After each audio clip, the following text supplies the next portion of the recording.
So really the best way for me to teach empathy, I think you can, is to be empathetic. To be, and I think you can say that for a lot of people. Can you teach love? Yeah, you know how to do it? Be loving.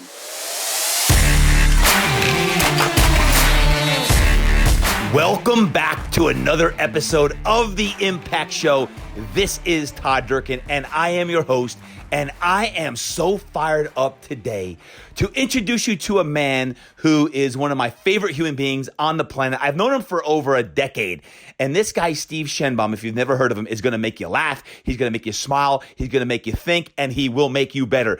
He is an expert when it comes to communication. Now, check this out. Over a decade ago, I was doing work with Under Armour down at IMG Academies in Bradenton, Florida, and this is when I met Steve Shenbaum, who was working with the most elite athletes in the world at the time, and that started a relationship where now I just love talking to Steve. I know this episode, Get Your Game On, is going to deliver great value for you, and I want to get your feedback on it. I want to know if you loved it. I want you posting on your social media. I want you DMing me. I want you hitting up Shenbaum, because he is going to challenge you to be great in all areas. Now, in today's episode, when you look at it, we're going to talk a lot about communication for everyone, for adults, for professionals, for even kids. We're going to talk about success. We're going to talk about parenting and communication, the art of communication for both parents and kids.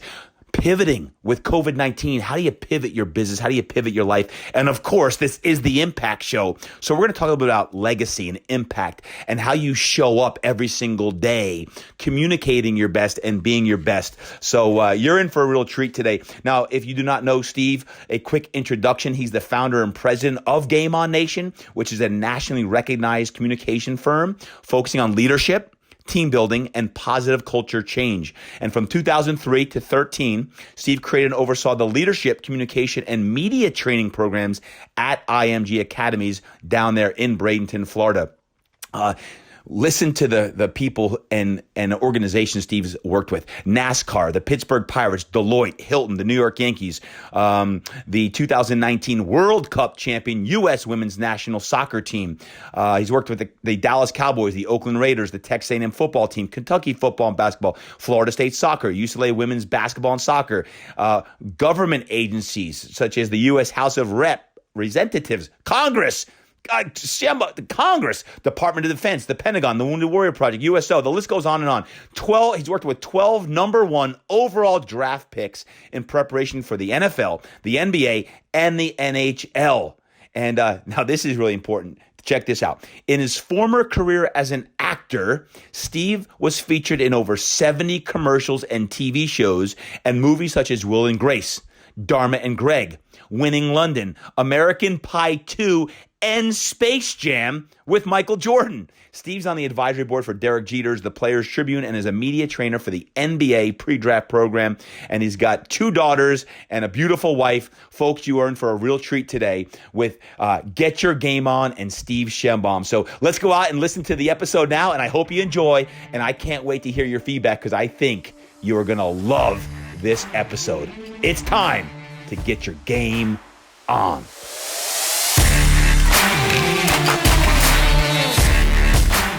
All right, folks. Welcome to the show. I have the man, Steve Shenbaum, on the line. Steve, welcome to the Impact Show, my brother.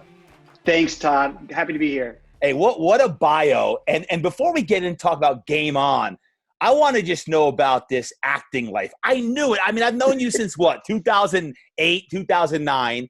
And man, talk about 70 commercials and TV shows and how that all came about, man.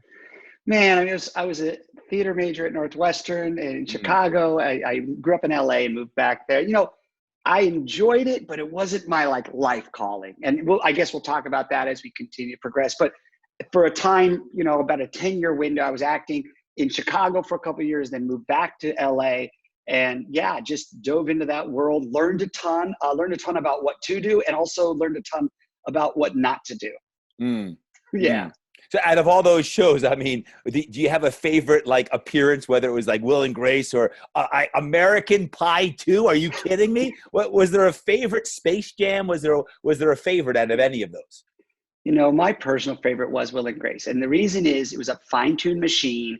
There were such high performers. It was such a thrill to get on a set, where there was like 12 Emmy Award winning writers. Jimmy Burrows, who's a legendary director, directed Happy Days, Laverne and Shirley, Mork and Mindy. He was my director. I'll never forget that experience. Also had a chance to work briefly with Ron Howard on a movie called Ed TV. The memorable moments was when I worked with incredible leaders who took care of me, because I was usually always a guest star. I wasn't the star of the show. I'll never forget those moments when I was taken care of on the set, because it's sometimes intimidating. And when they help you get through the process, you remember that 20 years from now. Mork and Mindy. I haven't heard that name in a long time. If you guys don't know what Mork and Mindy is, then Google it, kiddos. Yes. On that. I love that. How long did you do that for? How long were you in the acting world? I graduated college in 92. I was doing some acting while I was in school, but I'd say 92 to about 2003 was my acting career. And in 2003 was when I really tried to focus more on my company, Game On, and put all my emphasis into Game On. And that's when I moved to Bradenton, Florida in 2003 to really focus. So yeah, 1992 to 2003. Steve, I one thing I always say to people out there is like, when it comes to communication, when it comes to learning how to really express yourself the best, you are one of the best experts in the world at communication, and for all ages, for leaders, CEOs. I know you work with, not only athletes, the world's best athletes. Before I go into that, I just want to with 11 plus years in acting, what were some of the lessons that you learned from acting that apply now to you as an entrepreneur, as someone who teaches the art of mastering communication? It's interesting. As you were asking that question, Todd, I was doing probably the thing that I picked up the most in acting, which was slowing down and listening. You are high energy. It's something more than just high energy. You're a genuine motivator. I have a lot of energy. I've found that probably the thing I need to work on the most is listening. I would tend to jump on line. So in acting, the thing you have to understand is you can't begin your line until the other actor or actors have completed what they're saying. It's just, if you're in a script, if you're working off of a script. And I learned that the hard way, Todd. I loved improving. I loved to roll. You know me well. And I like to jump in. And really, the answer to your question was listening. And then the other thing was being aware when you're in a play or you're on a show that you're a one part of an entire ecosystem, And because I wasn't the star of any major TV shows, but I was guest starring, to know that I have a major important role in that team, but my name isn't on the marquee. And that was really important. So listening and knowing my role within a team was really helpful. So you've taken your skill set and you've turned it into a business now, Game On, where you're changing thousands of people's lives every year. What exactly is Game On, and what is it you do? What if I was like, I don't know. It's a communication coach who can't communicate what they do. It was birthed from my love of improvisation. So there's the connection between acting and my past career. I took the improv format. I loved listening, interacting, being relational. And we took a ton of exercises that I built through the improvisation world. And we started to teach, and we have 3 areas that we teach. So we do live training, and we teach professional and college sports teams. We work with corporations, and we also work with military and government. And what we do is mostly live training. We also have digital training focusing on teamwork, culture development, empowerment, and leadership. That is good. And out of the CEOs, leaders, athletes, the people who experience Game On, would you say now with the work that you do with Game On, is it more on the CEO business side, or is it more on the athlete side? Because when we met, Steve, you were at IMG and you were working primarily with athletes.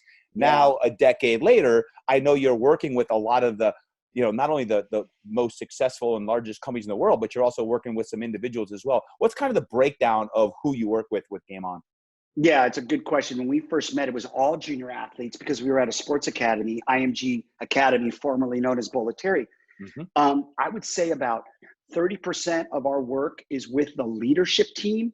And I'd say about 70% of that work is with the actual employees or the team or the players. However, and I'm curious if you see this in your industry, Todd, And for the listeners, as parents, as Mm-hmm. businessmen and women, my idea would be to get that shifted and go 70-30, meaning my ideal would be to work with the leadership first, and they're starting to come around.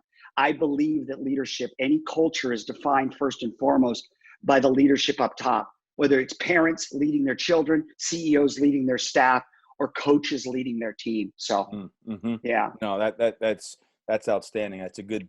I think a percentage. You talk about 70%. I think if you can get to leadership obviously is influence, and if you Yeah. can use your leadership, one's leadership, and influence, whether it be your family, and again, if you're a parent, you're a leader. If you're a coach, you're a leader. If you're a physician, I think everyone's a leader. I mean, I learned that from Robin Sharma, right?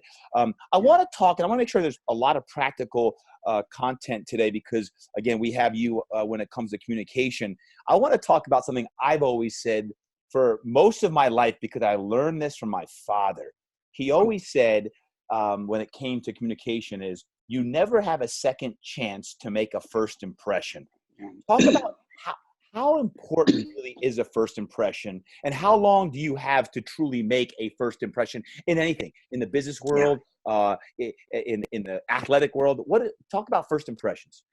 So I love this conversation, and actually it's going to go hopefully in a place that's even deeper than the obvious. I agree with you, and your father is a wise man, and he raised a nice son, a wonderful son. I want you to know that. Thank you. So you're welcome, TD. I mean it. You're awesome. But now we need to think about this. Let's talk to parents. Let's talk to executives. Let's talk to coaches. The first impression really, Todd, is not even starting in person anymore. If you really think so, the answer to your question is, I will tell you this, it's really difficult to undo a negative impression. You know, if you make a horrific first impression, whether you tried too hard, you were rude, you were prideful, you were just selfish, that's a hard thing to undo. But now think about this. And I've been thinking about this a lot, even while we've been dealing with virtual interaction. Most people we're interacting with, we probably have gone online to check them out prior. So now think about what your father said, first impression. Now we need to remind ourselves that the first impression is really starting when people Google you and they're reading your stuff on social media, and they see how you comment on Twitter, and they see how you post things on Instagram, and they see like what your website looks like. So actually, I'm trying to encourage people now to realize that first impression really doesn't start when you open the door and interact with someone. It actually starts when they do research about you. So what kind of carbon footprint are we making? And then when you meet them, here's what I say. Keep it simple. I have an 8-year-old and a 6-year-old. Here's what I tell them. Say please, say thank you, shake hands, and look people in the eye. That's it. That's the start. Say please, say thank you, shake people's hands, and look them in the eye. And I know that sounds really basic, but I think we need to stop complicating this process. Oh, that's powerful. Matter of fact, that is deeper, because I didn't even think about that when you think about first impressions. And most people listening in today have social media. When you think about even in the recruiting world, in sport, coaches are going to check a player out before they recruit them, or as they recruit them. In the NFL or in professional sports, they do a lot of research before they even shake that person's hand. So that's really, really powerful, Steve. When you talk about the power of a handshake, you know, Coach Wolf, my high school football coach, taught me the power of a handshake. And you don't want what we call a limp fish handshake. You got to have a handshake, look someone in the eye. And I think in some ways this is a missing element today. I'm not going to say to kids. I'm talking even to some adults, some men and women. Like you've got to have that firm handshake and look someone in the eye. And the eyes are the windows to the soul. How do you truly connect with that? So talk about that for a moment, and how do you really work on the art of that? And there is. We actually have an exercise that we use in general for public speaking and presentation, but it can be used in the handshake. And I'm acknowledging that we're breaking down the handshake right now, you know, but listen, seriously, but I think that we have to spend some time. If we're spending time on our body, we're spending time on our biceps, on our triceps, on our legs, why don't we also spend some time on practicing the eye contact muscle and the handshake muscle? Here's what I'll tell you. It's pretty simple. Think about numbers 8, 5, and 3. Get rid of 10, get rid of 1. So 8, 5, and 3. 8 is really high energy. Todd, I've seen you as an 8. You've seen me as an 8. We get a lot of value at being 8s, but we can't keep that up all the time. That's so think of 8 as big energy, high energy, passion, and enthusiastic. Think of 3 as calm, observe, and listen. Both 8 and 3 are awesome, right? Awesome. Like you're right now being a 3. I'm being an 8. And what I tell people with the handshake, start at 5. That's it. And people might go, well, that's pretty basic. It is. We're talking about a handshake. But if we don't make this basic, then the stuff that gets really deep, like conversation, listening, laughter, humor, knowing how to end a conversation, knowing how to honor someone else, that stuff is the art of it. But if we don't know how to handshake properly, you're missing the entry. You're missing how to open the door. So start at 5. What does 5 look like? Well, you don't need to bro me up and like try to like overpower me with a handshake. On the flip side, be careful. I'll never forget my business partner, Blair Bloomston, who you know, Todd. She's a rock star. Do not give Blair Bloomston a weak handshake. That's that right. says, trust me, brother. That's so condescending. That doesn't mean you have to overpower people. Start at 5. And you know what else? Practice. That's right. Practice it. Practice it. Yep. Yeah. No, I think that's great. I mean, same, even it's now just human nature when you, even a young boy or girl, when you shake their hand, if they have a firm handshake, look you in the eye and say, yes, coach. I'm like, he's different. She's different. And I like that. I mean, that's what you want to do on that. And let me ask you this, because this is interesting time as we record this right now, the power of a handshake, as we record this in the midst of COVID-19, people aren't touching each other. How is this going to change? Like, how do you give the power of a virtual handshake? You give an air bump or an air hug or like how is this virtual impression going to change, do you believe?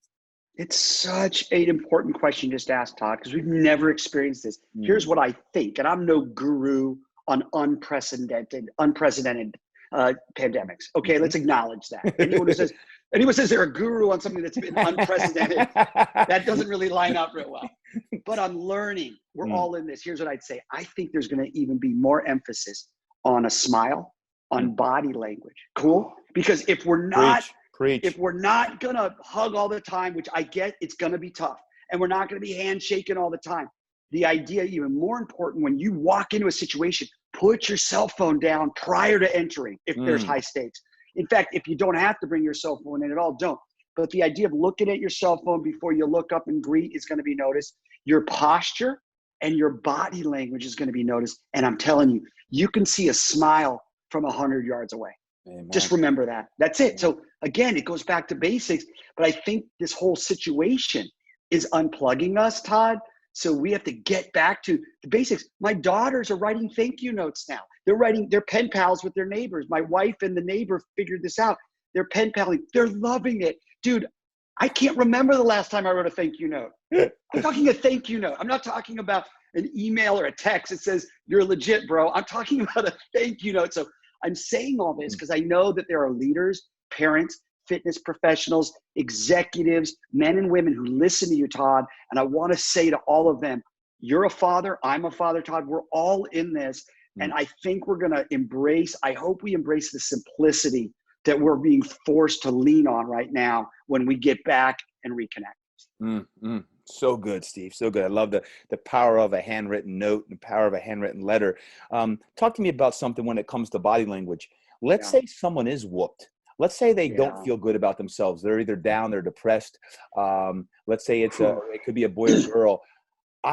And I don't want to say you have to fake it till you make it, but how do you change your body language so your body language dictates to your mind that, if you get that chest out and you start to get that tail wagging a little bit, what would you say if someone's down like that from a body language perspective of how do you shift your energy from a body language perspective? Yeah, I'm really thinking about how to clearly share. And I think I'm thinking two ways. One is, first, all of us, we need to give ourselves some grace. We need to give ourselves some grace. Todd, people see you and they think this guy's charged on all the time. I know you well enough to know you definitely have your times to reset.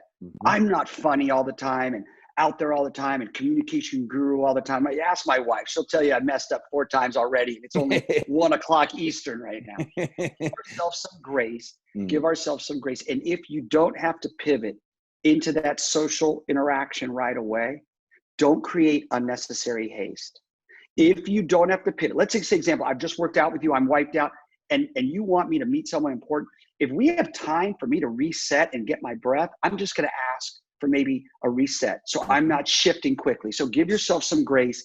And then when you are in that situation, my hope is that we can appreciate not acting authentic, but being authentic. Amen. I think being authentic is way more powerful than acting authentic. So you know what, dude? If you genuinely are wiped out and you're around people that you trust, you can also say, hey, guys, I'm not feeling at my best right now. Just want to let you know. Just acknowledge it. Hey, I'm not feeling at my best right now. I need you to have my back. Don't mistake my down as anything other than I'm pretty wiped out. And then most human beings that are right-minded, they're going to be like, got you. Yep. So good. Yeah. So good.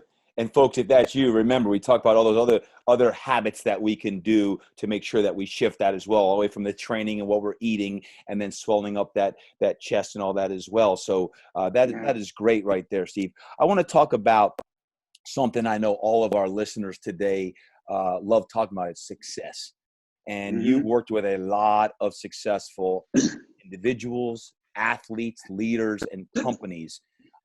If you were to break down and have some common denominators, some common behavioral traits, some best practices from the executives and teams and corporations and parents and even children, what would some of those common denominators be? I love this question, and it's really hard. And I'll do, Todd, I'll start by saying to everyone listening, we are in this together. I'll start with the fact that I'm a father of an 8-year-old and a 6-year-old, and I'm going to try to answer that question as if I was talking to them. And I want to see if it resonates with executives, leaders, and coaches out there. One thing I tell my children, do not be afraid to apologize. So one thing I've seen in successful companies is the leadership has the confidence to tell their teammates when they made a mistake. And you could actually connect that all the way, and I'm not going to get political, all the way into politics, government, anyone who's in charge of anything. The power of saying, hey, I'm sorry, and having the confidence to know you're not going to lose your authority. So the ability to be to say, I'm sorry. Another common denominator is leadership that is successful are accountable. They make themselves accountable.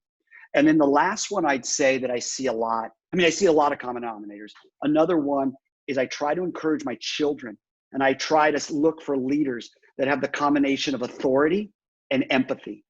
So my daughter's 8. I want her to know she has authority, not over me, but she has authority over her thoughts, and she has authority over her decisions. And she also at times can have authority over her little sister who asks her to help her read. And then the other component is empathy. If we can combine authority and empathy, when I see that combo work, usually the companies and teams and groups I'm working with are very successful if they have a nice combo of authority and empathy. Let me ask you this. Yes, brother. How do you teach empathy? Oh, wait, I thought this was going to be simple questions, Todd. No, we got to go What are deep, you doing? What are you doing? We got to go deep. I don't know if you, I'm like whispering now. You know what? How do you teach empathy?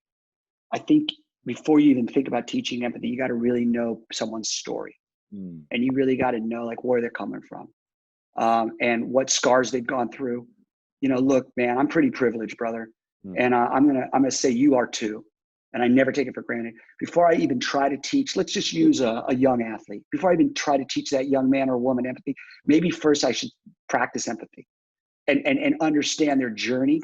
Were they brought up with 2 parents? Were they brought up in a socioeconomic environment that allowed them to have education and privilege? So really the best way for me to teach empathy, I think you can, is to be empathetic. To be, in fact, I think you could say that for a lot of things. Like, can you teach love? Yeah, you know how to do it. Be loving. Can you teach fitness and discipline? Yeah, but brother, one of the things I love about you is you taking care of your body, man. You're not a strength coach who's like smoking a cigarette during the break. I mean, that's extreme. Guys, Todd is not smoking cigarettes. Right. But like, I know that went extreme, but like the answer to your question, how do you teach empathy? I think you can. And the first step is the gateway is to show empathy. And when you realize people's journey, maybe you understand why they're angry. Maybe you understand why they're selfish. Maybe you understand why they don't like to be around lots of people. It may have nothing to do with you. Get out of your own way. It may just be that they're guarded and your job is to love on them and somehow, some way you'll plant some seeds. Steve, every time I talk to you, I smile, I laugh, and that's why I love talking to you, because you make me laugh, you make me smile, and there's power in that. There's power in making people laugh. And the reason why I asked about empathy is because, and it was a great answer, because, you know, we have 3 kids, 17, 15, and 12, and I think one thing that kids can learn is more of like what you just shared. How do you listen to your friend's story? How do you ask them, hey, how are you doing?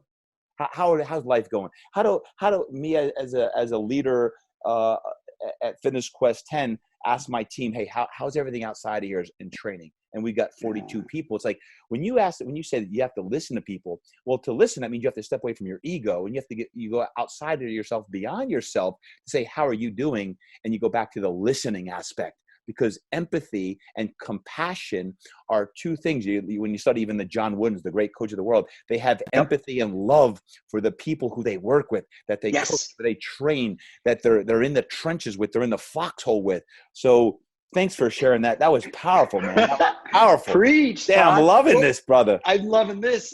This is why I'm worried I was going to jump through my computer and break my Mac because you rev me up too much. Hey, listeners, if you hear my computer just crash, it's because I tried to tackle Todd through the screen. You know, Todd, to go further with this time is I encourage leaders. And you said something great early. We're all leaders. My daughter's a leader. She doesn't lead me. She helps me, but she leads her little sister. We're all leaders. If you have anyone that is around you, you're leading at some point. Here's what I'd encourage. Leaders now that are trying to connect with their staff, their team during this remote time, you know what? Don't complicate it. Every now and then, maybe what they really need is a check-in. That's it. Like, you're going to have business. You're going to have to deal with agenda and finances and budget and plan and all of it. You know what else? Mix in every now and then a quick check-in where you just say, hey, how are you? Can I help you in any way? And it's usually about 10 minutes. And sometimes that's all they need. So, Steve, I know right now as people are listening in, they're out for their walk, they're walking the dog, they're out for a run, they're lifting weights right now, and they're laughing, they're smiling, they're enjoying the conversation. And we do have a lot of people who listen to this podcast who are parents, moms and dads, from infants to young kids all the way up through children who are out of the house.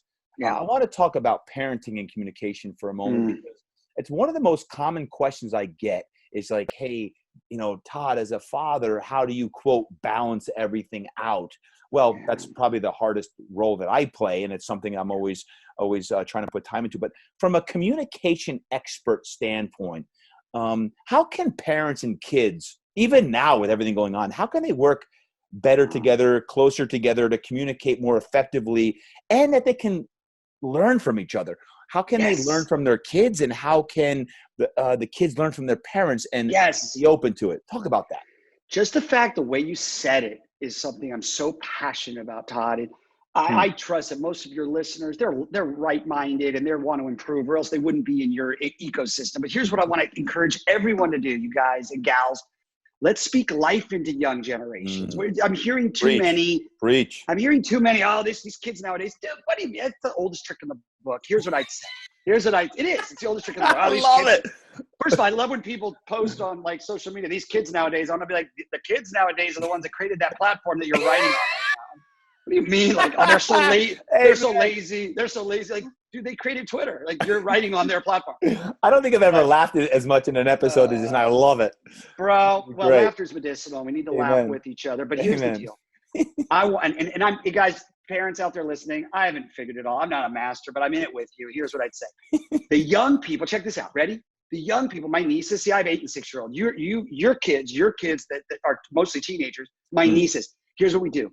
Hey, adults, listen to the teenagers. They'll help you technologically.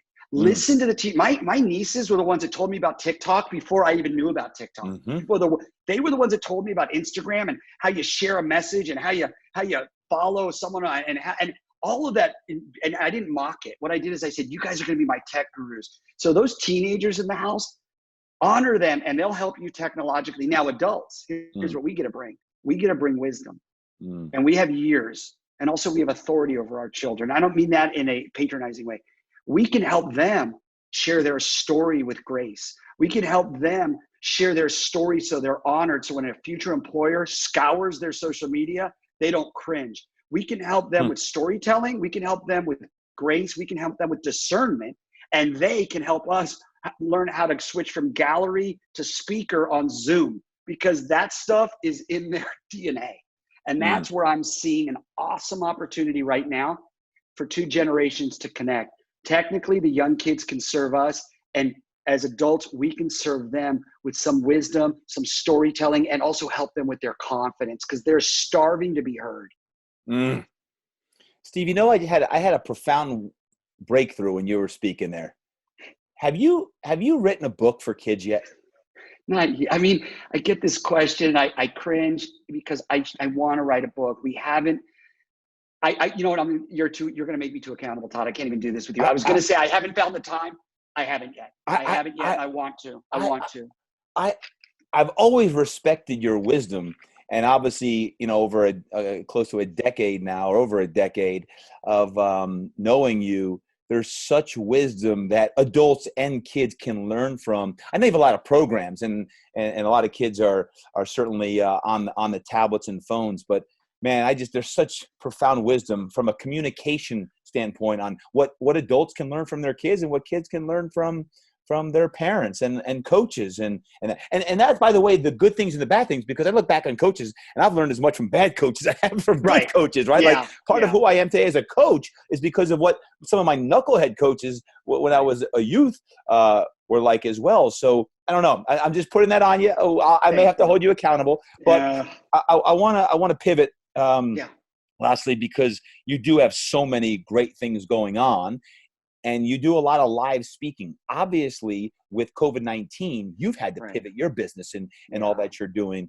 Well, everyone has, not just everyone, right? You're going virtual. And how much of your business now in the last, let's say, couple months has pivoted and is a virtual now versus working with people live? Because I've been with you live, and you know, your improv and all your different incredible games that we've got to do another podcast, I think, where you put me through some of those games, because those are fun. But how much of what you're doing now is virtual versus actual live? Yeah, I mean, all of it. And you said it. We call it a pivot. It's when the entire world shifts. It's really not a pivot. It's more like a group. It's like a group shift. And thankfully, Todd, we were somewhat prepared. We had been in the digital space for about a year prior, but you know, certainly still had a learning curve. And what we've done is, you know, we've got 10 instructors throughout the country that teach our live training along with me. So it's not just me jumping around all over the country getting burned out. When you say live training, Steve, when you say live training, you're talking game on? Yeah. So game on sessions, it could be 90 minutes, 2 hours, half day. Sometimes we go to a company and we spend an entire day there. But like we talked about earlier, you know, we're focusing on corporations, sports and college and pro sports teams, and then military trainings. And those are live trainings throughout the country. Well, that's been shut down. But the pivot's been taking, let's say, example, we have a 2-hour session on well-being. Okay. We have 4 different areas we focus on. We focus on well-being. We focus on presentation skills. We focus on team building. And then we have a program called diversity and inclusion, which we added about 2 years ago. So those are our 4 sectors: public speaking, presentation, well-being, team building / culture, and then a diversity inclusion. Let's say we have a team building program that we were going to teach live to, say, you know, like Deloitte for 2 hours. What we've worked with is condensing that program into what we call an hour virtual led training program, VLT. And it's not something we created, the VLT concept, but we are shifting that. And it's been a massive learning curve, Todd. The first couple of weeks of this quarantine was me just really navigating. And actually, you know what's funny? Not funny, it's a weird term. What's ironic is the most popular session so far right now has been helping leaders lead a virtual program on Zoom. So the interesting thing was, what we found was a lot of leaders, especially in the sports industry, weren't really that accustomed to navigating through Zoom. So we've been doing a lot of training, helping them just learn how to screen share and how you keep it flowing and how you set it up and how you present, how you go back to gallery view and listen and look at each other and listen and let other people talk, and how you give them a good takeaway and wrap up that Zoom call in 40 minutes. So that's been our training that we're doing. And I think in a couple of weeks, hopefully people are going to figure it out and be able to lead their own Zoom calls. What have you learned as far as not just those those customer insights, but from a business standpoint, from even a game on standpoint, Yeah. is something that when we get back to quote normal, and guys, let me remind you, we will get through this. We will be quote to normal, but are you getting any insights into how game on and you will continue to provide what you provide after this? Yes. And for those listening, you leaders, your coaches, your parents, like, don't forget what you're learning here. We may have another way to educate our children now. Doesn't mean that the traditional education's out the window by any means. I also have been my eyes have been opened up to that we don't always have to be doing live training, that there's a massive appetite for virtual, and that there's a difference. I think what I've learned, Todd, is there's a huge difference between live and virtual, but if you make that shift, you can actually be very impactful virtually, but you can't treat it like a live training. You can't. There's certain things you can do, like you're standing right now. I think that's such a great call, but we can't speak for an hour and a half on a Zoom call and think that we're going to captivate the audience, you know? So there's things, I guess the answer to the question is I'm learning what is similar about live training and what's different. The other thing I've learned personally, and I hope this resonates with your listeners, this is the vulnerable side. I have felt very humbled at times.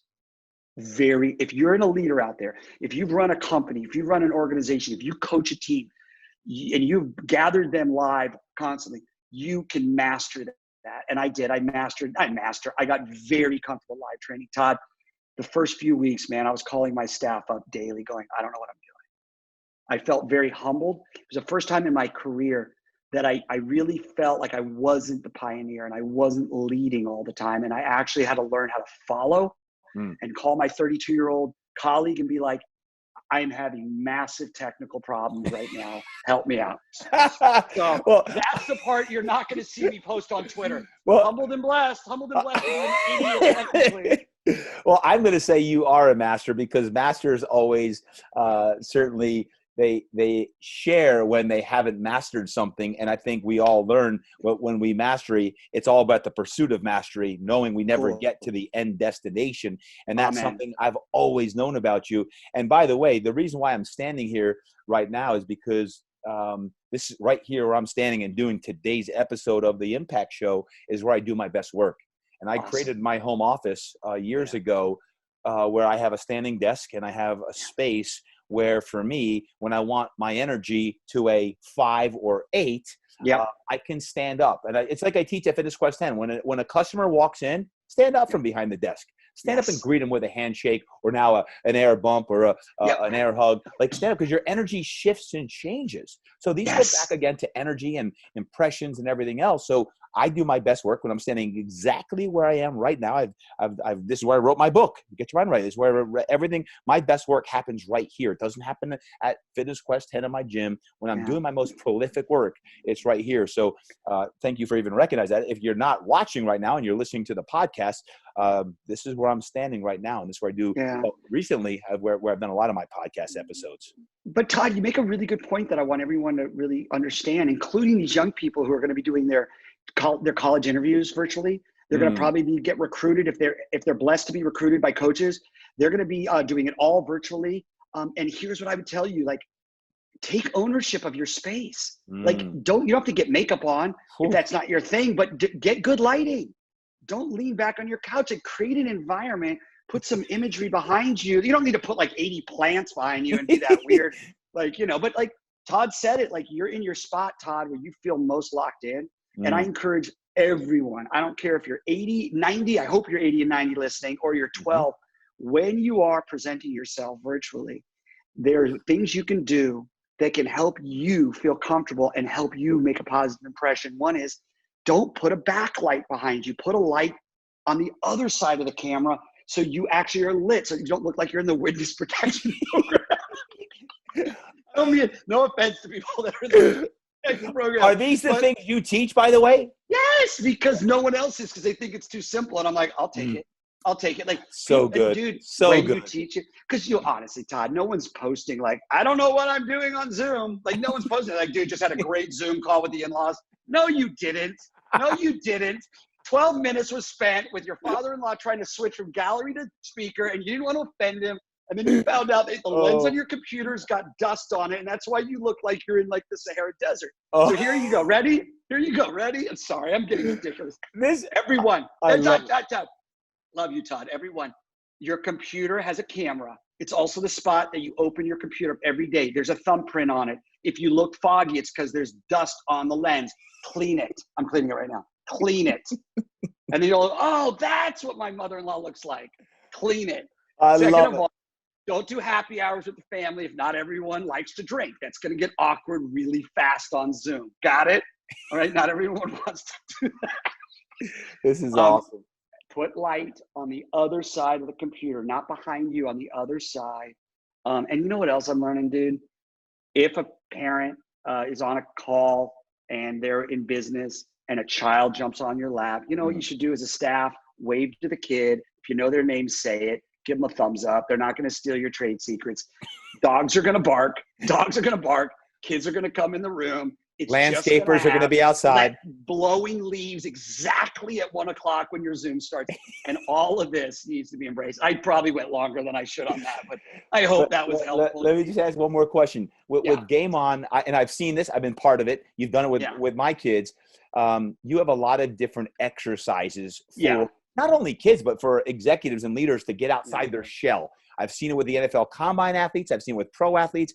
What are some of those exercises that are most impactful when you teach even like a virtual session? We've had, the last question you asked before, that was like, what have you learned from live to virtual? One thing we've learned is which exercises generate and penetrate through the screen. So we do a lot of scene-based exercises. Those aren't transitioning as well, but we found that a lot of our conceptual exercises, and I won't go into like detail on every one of them, but exercises that focus on eye contact, they're fantastic. Because all you do is get everyone in gallery. If you don't know Zoom, gallery is when it's like Brady Bunch squares. And if you're too young to know Brady Bunch, that hurts me to the core. Hurts me to the core. It's a great show. But get everyone boxed in, and you can do eye contact exercises. We have an exercise called last letter, first letter, where like, and we won't do it right now. Maybe we'll do it on that extra conversation we end up having. We're gonna need to.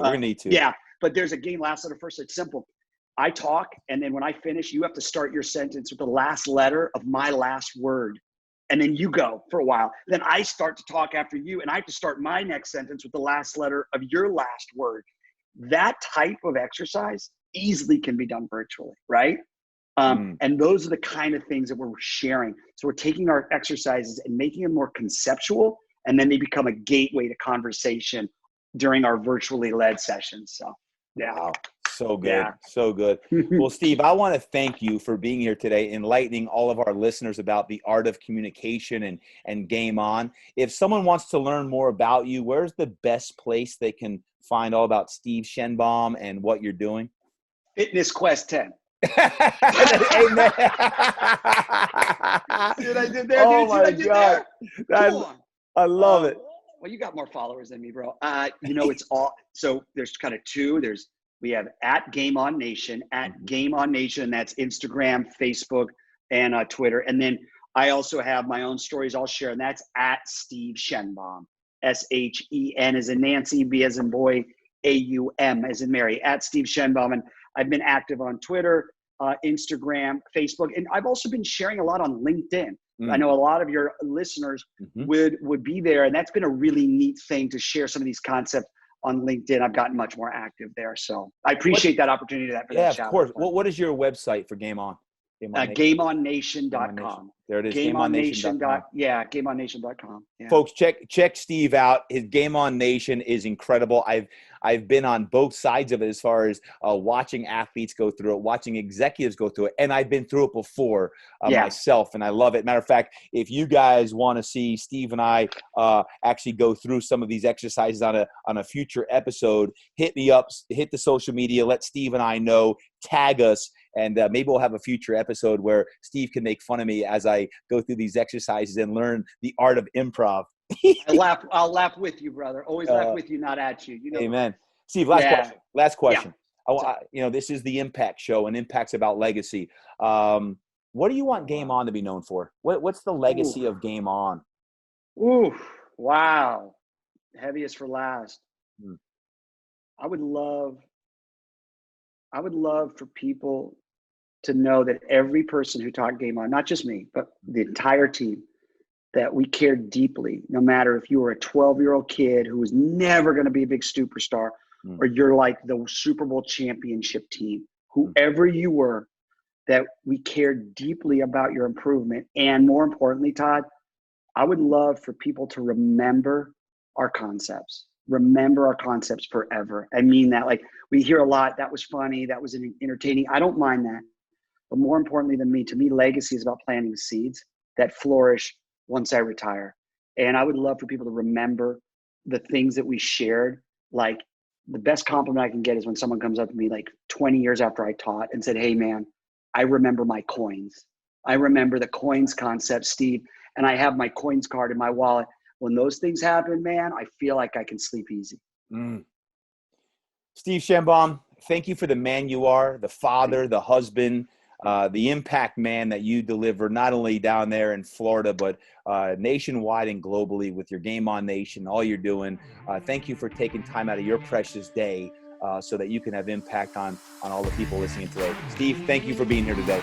And I love you, Todd. You're wonderful. Appreciate you so much.